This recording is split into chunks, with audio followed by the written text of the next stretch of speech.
మహాత్మా గాంధీజీ కలలు కన్న స్వచ్ఛమైన దేశం అభివృద్ధి లక్ష్య సాధనలో స్వచ్ఛాంధ్ర స్వచ్ఛ భారత్లో ప్రతి ఒక్కరం కూడా భాగస్వాములు అవుదామని మున్సిపల్ కమిషనర్ ప్రసాదరావు అన్నారు. ప్రపంచ పర్యాటక దినోత్సవం కార్యక్రమంలో భాగంగా ప్రభుత్వం జూనియర్ బాలికల కళాశాల నుండి 7 రోడ్ల కూడలి వరకు కూడా హెరిటేజ్ వాక్ నిర్వహించారు. ఈ కార్యక్రమానికి మున్సిపల్ కమిషనర్ ప్రసాదరావు ముఖ్య అతిథిగా పాల్గొన్నారు.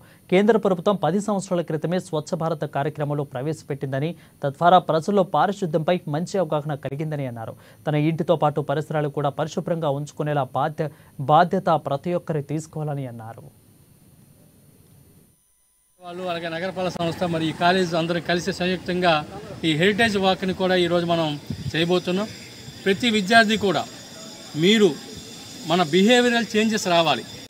నేను కోరుకున్నది ఒకటే, మనలో ఎంత క్లీన్నెస్ గురించి మనం చెప్పినా మనలో చేంజెస్ రావాలి. రోడ్డు మీద వెళ్తూ మనం చెత్తను బయట వేయడం చాలా చూస్తున్నాం. మంచి బస్సులో వెళ్తుంటాం, కారులో వెళ్తుంటాం, ఆ చెత్త తిన్నదంతా కూడా వెంటనే రోడ్డు మీద పడేస్తాం. అంటే మనకి మన ఇల్లు శుభ్రంగా ఉంచుకుంటే సరిపోతుంది, కానీ వీధి గురించి మాత్రం ఆలోచన లేదు.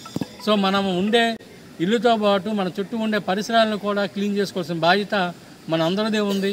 అందులో భాగంగా విద్యార్థులు కూడా దీన్ని ఒక యాటిట్యూడ్లో మార్పు చేసుకుంటే ఖచ్చితంగా మనం స్వచ్ఛ భారత్, స్వచ్ఛ ఆంధ్రాని చేరుకోగలుగుతాం. థ్యాంక్ యూ అండి. టూరిజం డిపార్ట్మెంట్ వాళ్ళు అలాగే నగరపాలక సంస్థ మరి ఈ కాలేజ్ అందరూ కలిసి సంయుక్తంగా